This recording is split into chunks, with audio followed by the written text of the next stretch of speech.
Bismillahirrahmanirrahim. Assalamu alaikum.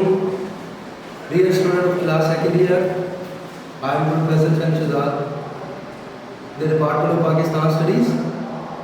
In the previous lecture, we discussed about the temperature zone of Pakistan, different zone. We discussed in the previous lecture about the northern and western area and rainfall condition of Pakistan. We discussed in the both two lecture.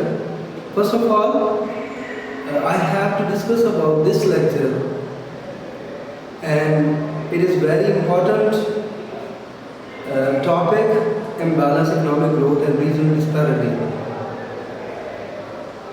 बहुत है topic है ये for the annual examination. लेकिन जो topic हम लोगों ने discuss किए, सबसे पहले बेटा आप इस बात को ज़हनशीन कर लें, अपने दिमाग में बिठा लें कि जो ज्योग्राफी से रिलेटेड पाकिस्तान स्टडीज़ का आपका कोर्स है, उसमें से सिर्फ एक ही चैप्टर इसमें शामिल किया गया है और वो है चैप्टर नंबर 3। सो ये बताने का मकसद ये है कि हर लिहाज से, क्योंकि देखिए एग्रीकल्चर अलग चीज़ है, ज्योग्राफी अलग चीज़ है, तो ज्योग्राफी में बहुत सी और चीज़ें भी आती हैं, लेकिन वो इसमें शामिल नहीं की गई। सिर्फ एक ही चैप्टर इसमें इंक्लूड किया गया है आपके कोर्स में, आपके इस बुक में। तो ये चैप्टर बहुत इम्पॉर्टेंट है, लॉन्ग क्वेश्चन के हवाले से भी और शॉर्ट क्वेश्चन के भी हवाले से, दोनों हवालों से ये क्वेश्चन बहुत इम्पॉर्टेंट है। इसको आप लोगों ने बहुत अच्छे तरीके से याद रखना है।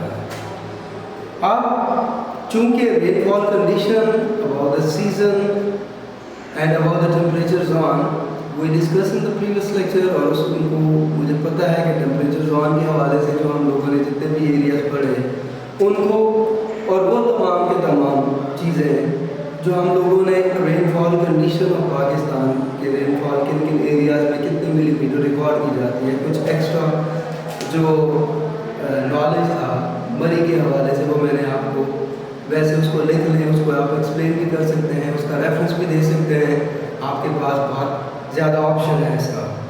तो imbalance economic growth and regional disparity, ये आज का टॉपिक है, imbalance economic growth and regional disparities।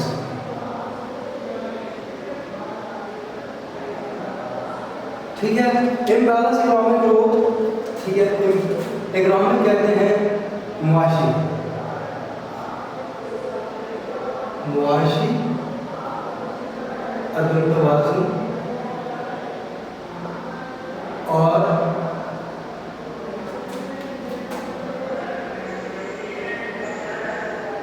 आबादी की गैर मुसावी तक़सीम, ये आपके टॉपिक हैं आज। गैर मुसावी तक़सीम किस तरीके से है, रीजनल डिस्पैरिटीज़ के हवाले से हम लोग डिस्कस करेंगे कि what is the regional disparity of Pakistan में रीजनल डिस्पैरिटी की क्या कंडीशन है।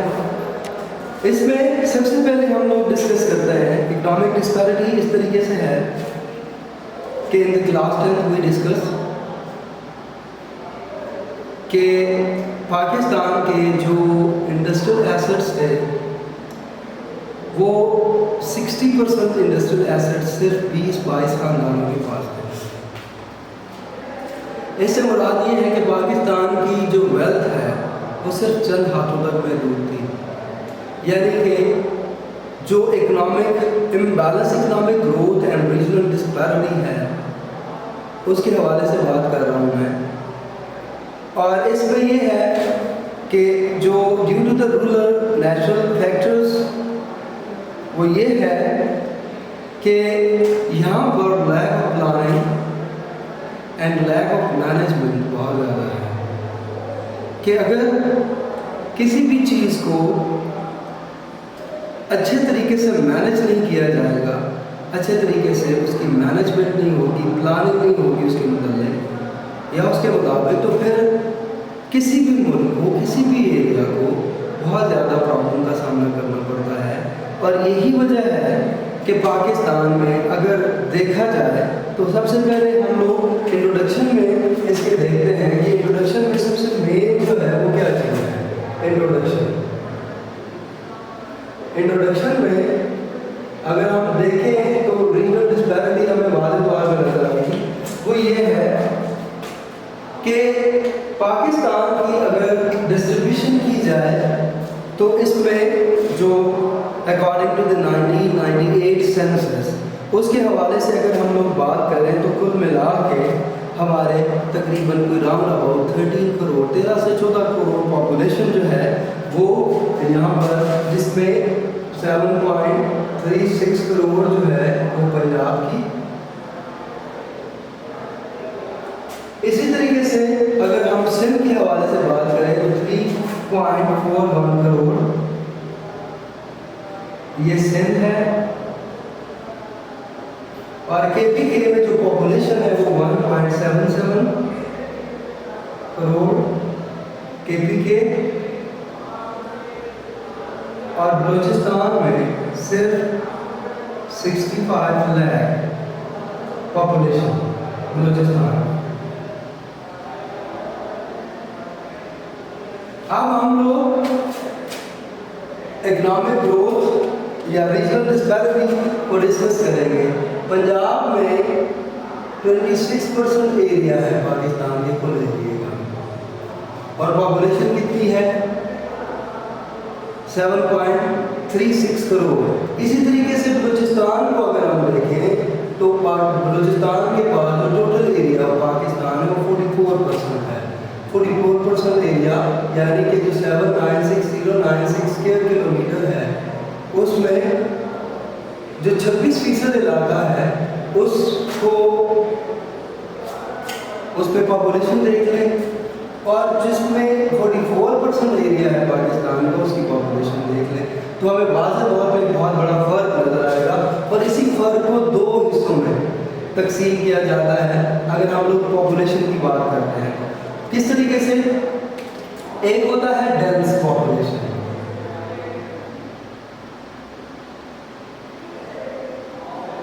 और सेकंड होता है स्पार्स पॉपुलेशन।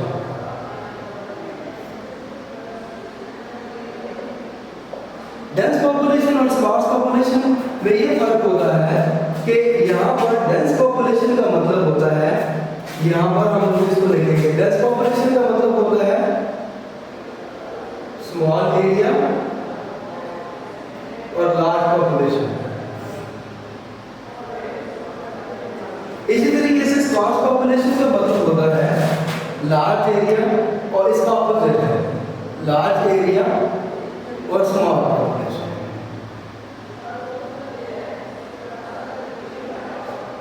अगर हम लोग पंजाब और बलूचिस्तान को डेंस और स्पार्स पॉपुलेशन के हवाले से एग्जाम्पल कोट करें तो पंजाब का एरिया जो है it is thickly populated area of Pakistan, क्योंकि यहाँ पर ज़्यादा आबादी है और एरिया कम है, यानी कि 26% टोटल एरिया है और पॉपुलेशन जो है वो 7.36 करोड़ है। ये डेंस पॉपुलेटेड कहलाएगा, जिसमें एरिया कम होता है और आबादी ज़्यादा होती है। और स्पार्स पॉपुलेशन का मतलब होता है कि जहाँ पर एरिया यानी कि यहाँ पर एरिया ज़्यादा है 44% और पॉपुलेशन बहुत कम है 65 है, तो ये स्पार्स पॉपुलेशन में आएगा। तो पाकिस्तान में जो पॉपुलेशन का एक दायरा-ए-कार है, पॉपुलेशन का जो एक तकसीम की गई है उस पर भी बहुत ज़्यादा डिसइक्विलिब्रियम है, उसमें उसको अच्छे तरीके से और प्लानिंग के साथ उसको तकसीम नहीं किया गया, यानी कि जो एरिया बहुत बड़ा है उसमें पॉपुलेशन बहुत कम है, और जो एरिया बहुत बड़ा है पॉपुलेशन कम होने की वजह से जो एरिया छोटा है उसमें पॉपुलेशन ज़्यादा है। पंजाब और इसी तरह मैंने पंजाब और बलूचिस्तान की आपको एक एग्जाम्पल कोट करवाई इसमें। फिर उसमें एक जो फैक्टर आता है वो माइग्रेशन है। अब हम लोग फैक्टर्स पे बात करेंगे। अब इम्बैलेंस और इकोनॉमिक ग्रोथ जो है वो क्या है, इसके फैक्टर्स क्या है। सबसे जो पहला फैक्टर होता है वो है माइग्रेशन। पाकिस्तान में हिजरत, उर्दू में इसे हिजरत कहते हैं, हिजरत फैक्टर माइग्रेशन जो है हिजरत। अब माइग्रेशन जो होती है वो दो तरह की होती है, एक होती है इंटरनल माइग्रेशन और एक होती है इंटरनेशनल माइग्रेशन। इंटरनल माइग्रेशन का मतलब ये है कि अगर हम एक अपने ही मुल्क में किसी एक इलाके से या किसी एक सूबे से किसी दूसरे सूबे में सेटल हो जाते हैं तो उसको इंटरनल माइग्रेशन कहते हैं। और इंटरनेशनल माइग्रेशन का मतलब ये होता है कि जब हम एक मुल्क को छोड़कर किसी दूसरे मुल्क में सेटल हो जाते हैं, वहाँ का ग्रीन कार्ड हमें मिल जाता है, तो उसको इंटरनेशनल माइग्रेशन कहा जाता है।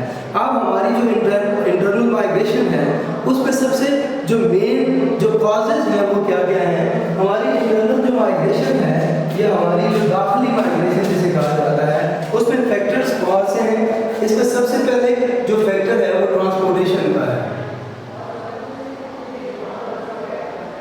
नकलो हरकत का, नकलो अमल का। और दूसरा जो बड़ा है वो एजुकेशन का है। एजुकेशन के साथ थर्ड जो है वो हेल्थ का है। ये वो फैक्टर हैं जो माइग्रेशन को बहुत ज़्यादा प्रमोट करते हैं किसी भी मुल्क में।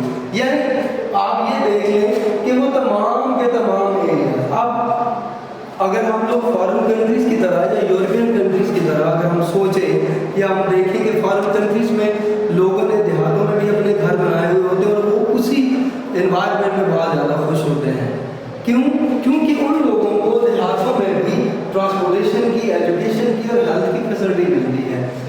इंसान वहाँ पर रहना पसंद करता है। इंसान को जिंदा रहने के लिए जो पॉसिबल एलिमेंट्स की ज़रूरत होती है, जो पॉसिबल फैक्टर्स की ज़रूरत होती है, इंसान हमेशा साफ़ सुथरे माहौल में रहना चाहता है और उस एरिया में रहना चाहता है जहाँ पर उसका जो एक्सेस है वो पॉसिबल हो, यानी कि उसको ट्रांसपोर्टेशन ईजीली मिले, फिर एजुकेशन वहाँ पर पॉसिबल हो उसको हासिल करना और वहाँ पर हेल्थ फैसिलिटी हो। पाकिस्तान में जो हमारी हेल्थ और ट्रांसपोर्टेशन और एजुकेशन की जो सूरत हाल है, अगर हम पंजाब के, सिंध के या KPK के ट्राइबल एरियाज में चले जाएँ तो वहाँ पर हमें प्राइमरी मिडिल लेवल के स्कूल तो बहुत से मिलेंगे, लेकिन वहाँ पे SSC लेवल यानी कि मैट्रिक लेवल और इंटर लेवल के स्कूल और कॉलेजेस की तादाद हमें बहुत कम नजर आती है।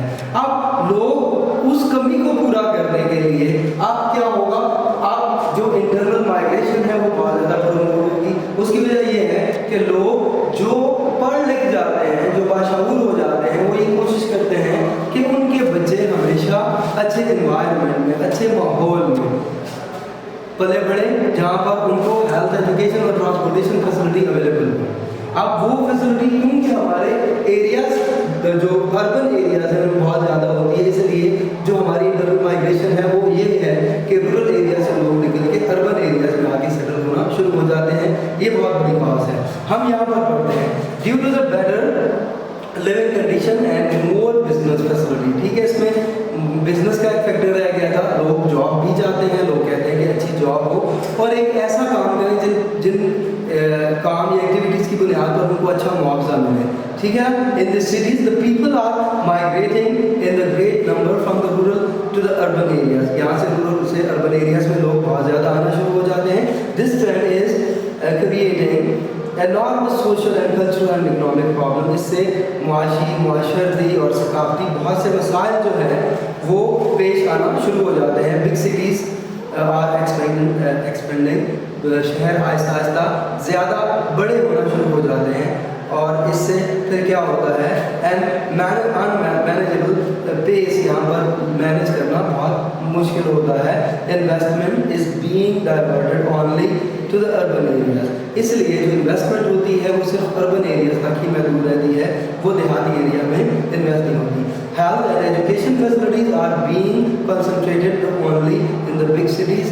इस मैंने आपको पहले भी बताया था कि एजुकेशन और हेल्थ वो फैसिलिटीज़ हैं जो सिर्फ शहरों में बहुत ज़्यादा अच्छी कंडीशन में हमें प्रोवाइड की जाती हैं, देहातों में नहीं। अगर देहातों में अच्छे हॉस्पिटल्स हों, अच्छे स्कूल और कॉलेजेस और यूनिवर्सिटीज़ लेवल की एजुकेशन वहाँ पर लोगों को दी जा रही हो तो मेरे ख्याल में लोगों को कोई इसमें उज़र नहीं है, इसमें लोगों को कोई भी प्रॉब्लम नहीं है कि वो देहातों से निकलकर शहरों में आकर आबाद होना शुरू हो जाए। तो बेटा ये याद रखिएगा कि लोग तब ही माइग्रेशन करते हैं जब तक और उससे जो बड़ा अलमिया है वो क्या होता है, उसमें ये है कि हम लोग अगर पॉपुलेशन को डिस्कस करें तो पॉपुलेशन के साथ साथ हमारे जो 23 बिग सिटीज़ हैं पाकिस्तान के 1998 के सेंसस में, अब इसमें जो 2 शहर हैं कराची और हैदराबाद, ये सिंध में है, ठीक है। पेशावर और मर्दान जो है वो KPK में है, कोयटा बलूचिस्तान में है। इसके अलावा कोई भी ऐसा बड़ा शहर नहीं है जिसकी आबादी 2 लाख से ज़्यादा हो। बात समझ आ रही है कि नहीं आ रही? यानी कि 23 सिटीज़ में से भी सिर्फ 5 सिटीज़ वो हैं जो कि हमारे 3 प्रोविंसेस में है। बलूचिस्तान में 1 है, KPK में 2 हैं और सिंध में भी 2 शहर हैं जिसमें पॉपुलेशन मोर देन 2 लाख है। बाकी सारे शहरों में पॉपुलेशन कम है, इससे भी कम है, ठीक है, अकॉर्डिंग टू 1998 सेंसस। तो अब अगर हम लोग इसके बारे में बात करें तो 18 बड़े शहर सिर्फ पंजाब में लोकेट करते हैं, जिसमें लाहौर है, रावलपिंडी है, सियालकोट है, फैसलाबाद है, मुल्तान है, बहुत बड़े बड़े शहर हैं, शेखुपुरा है, ठीक है। ये वो एरियाज हैं जो मतलब 23 में से 5 को निकाल दें तो 18 बड़े शहर जो है वो सिर्फ पंजाब में लोकेट करते हैं। तो इससे हम लोग ये बहुत अच्छे तरीके से अंदाज़ा लगा सकते हैं, अखज़ कर सकते हैं हम लोग कि यहाँ पर क्यों है, क्योंकि यहाँ पर फैसिलिटीज़ ज़्यादा है। अब यही वजह होती है कि हमारे यहाँ जब बजट की डिस्ट्रीब्यूशन की जाती है तो अमूमन उन शहरों को जहाँ पर तादाद लोगों की ज़्यादा है, जहाँ पर लोग ज़्यादा डेंसली पॉपुलेटेड एरियाज हैं, वहाँ पर उनको फैसिलिटी यानी कि उसमें ट्रांसपोर्टेशन फैसिलिटीज़, जैसे आप लोग रावलपिंडी में देखते हैं फ्लाई ओवर्स बन रहे होते हैं, मेट्रो बस स्टेशन बन रहे होते हैं, मेट्रो है, ठीक है, और इसके साथ साथ सड़कें पक्के होने का काम हो रहा होता है। तो फैसिलिटीज़ जो होती है वो सिर्फ शहरों तक में रह जाती है। तो बेटा आज हम लोगों ने इसका इंट्रोडक्शन पढ़ा कि balance economic growth and regional disparity. अब हम लोग अगले लेक्चर में कुछ इसके जो पैराग्राफ्स हैं उनकी मैं हेडिंग्स आपको मेंशन करवाऊंगा इंशाल्लाह, तो आप लोगों ने उनको देखना है। हम लोगों ने इंट्रोडक्शन में पढ़ा कि ये पॉपुलेशन है अकॉर्डिंग टू द 1998 सेंसस, और इन पॉपुलेशन बेसिस पे ये चीज़ें जो है ये हमारे लिए काबिल गौर है कि डेंसली पॉपुलेटेड है पंजाब बहुत ज़्यादा, एरिया कम है लेकिन पॉपुलेशन बहुत ज़्यादा है। बलूचिस्तान में एरिया बहुत ज़्यादा है लेकिन पॉपुलेशन बहुत कम है। तो ये बहुत बड़ा फैक्टर है। क्यों कम है उसमें मैंने आपको कंडीशन बताई, ट्रांसपोर्टेशन है, हेल्थ है और एजुकेशन है। इसके अलावा जो एम्प्लॉयमेंट है जिसे रोज़गार कहते हैं वो भी शहरों में बहुत आसानी से एक्सेस कर सकते हैं, लोग उसको अप्रोच कर सकते हैं, ढूंढ लेते हैं, इसलिए लोग शहरों में रहना, और बहुत सी फैसिलिटीज़ क्योंकि शहरों में ही मौजूद होती है इसलिए लोग शहरों में रहना पसंद करते हैं। तो चुनाचे आज हमारा ये टॉपिक कंप्लीट हुआ है। इंशाल्लाह इसके बाकी जितने भी मेजर पॉइंट्स हैं वो हम लोग अगले लेक्चर में डिस्कस करेंगे। और अगर आपको कोई मसला है या कोई चीज़ पूछनी है तो मुझसे ज़रूर पूछ लीजिएगा। अल्लाह हाफ़िज़।